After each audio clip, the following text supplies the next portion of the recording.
Здравствуйте, друзья! С вами Лара Володина и новости спасения. Друзья, сбор на корм продолжается. Поступило предложение поставить ссылку на покупку корма. Мы думаем, как это сделать. Корм не должен меняться, иначе будут проблемы с желудочно-кишечным трактом у собак. Он должен быть всегда одинаковый. Спасение начинается не из Якутска, а из Москвы.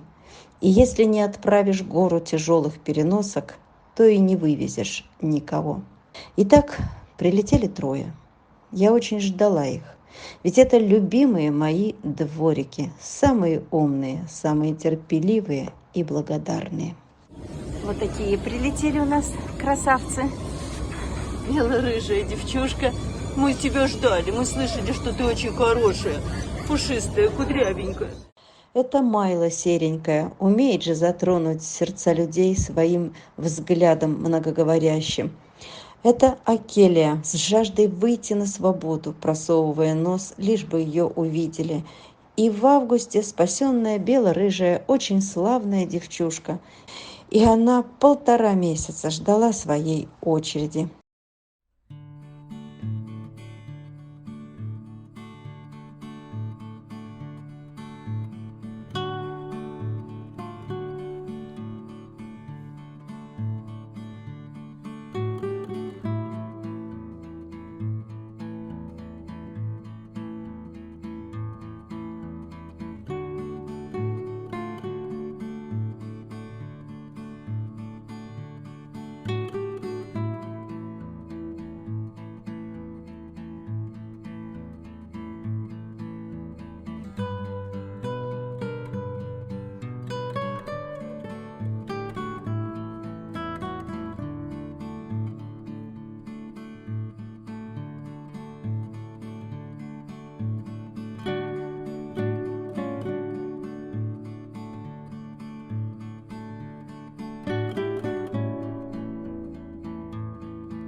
Да, она вот сюда можно поставить.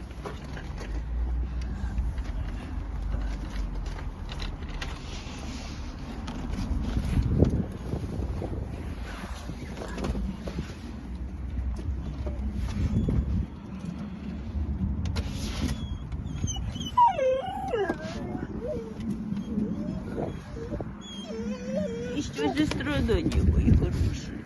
Что же это? Да, и я поняла, что надо выходить и пить.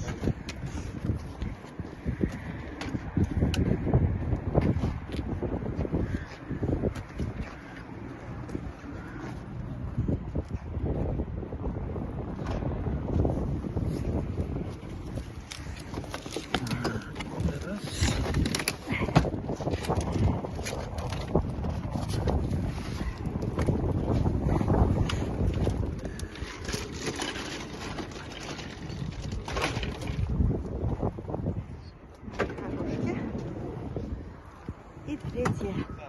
Тебя тоже. Ты уже прилегла. Молодец. Молодец.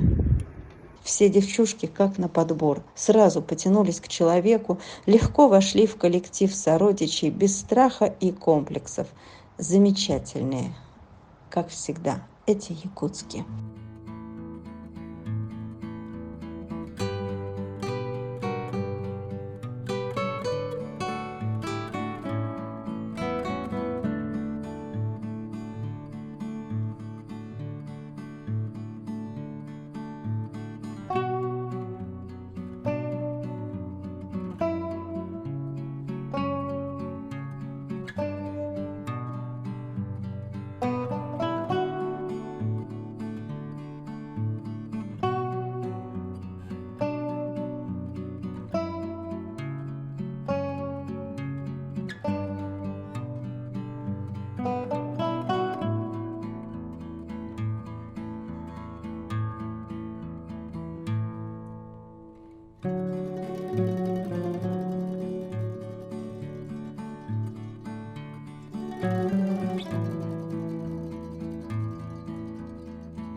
Друзья, не только Якутия известна своим жестоким отношением к бездомным собакам. Южные регионы также выбрасывают, убивают, также ненавидят. Поэтому сложно оставаться равнодушным, когда показывают собаку в беде. История Лики, родившей щенков на улице. Мы видели, как исчезают один за другим ее дети. Мне периодически скидывали ее проживание в опасном месте, где могли в любой момент ее расстрелять. Пока решался вопрос спасения, в живых осталось только 2 малыша. Решение о спасении принимали долго и тяжело, на протяжении месяца. Была создана группа, но так никто и не откликнулся в ней. А в это время там же, в соседнем районе, недалеко от них, расстреливали десятки таких же добрых. Но вот как можно и дальше было бездействовать, зная, что следующими будут они, это семейство. И здесь я не сдержалась. Я решила принять участие и в ее судьбе. Не могу сказать, что я с радостью берусь за щенков, хотя бы потому, что мне негде их передерживать и помощи не дождаться. И в то же время я знаю, как они быстро вырастают, а значит, торопиться и с пиаром, и с прививками. Если кто поможет передержать или с пиаром, буду премного благодарна. Напишите мне. А если кто готов финансово участвовать в жизни этой семейки, я прошу вас, напишите мне. Нам помощь будет по-любому нужна. И на корм, и на содержание, и на стерилизацию, и так далее. Мне очень будет нужна ваша помощь. Ну, а мамочка, посмотрите, до чего ж хороша. Никуда не убегала, не прятала себя и их в подворотне, как часто бывает. Как будто хотела, чтобы когда-нибудь пришли, если не за ней, то хотя бы пристроить своих детей, доверяла людям. Но там собак не пристроишь. Вот сейчас идем кормить ее. Идем ласточкой.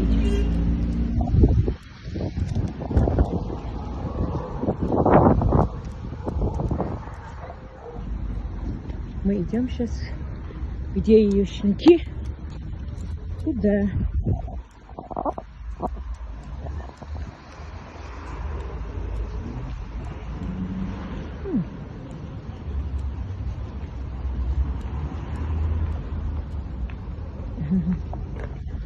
Вот наши щеночки. Вот наши щеночки. Вот они вкусняшки. Вот они вкусняшки.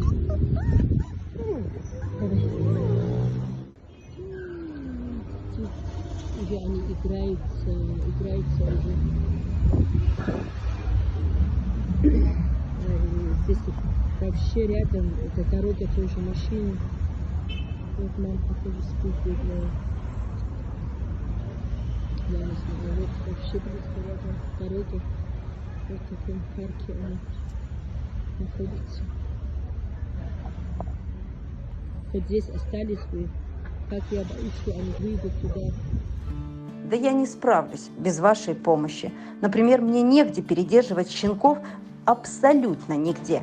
Спасти – это не значит привезти в Москву. А дальше-то что? Где и на что им жить? Им нужна поддержка, если спасать. Или времена изменились, и мы бессильны? Люди, вы поможете?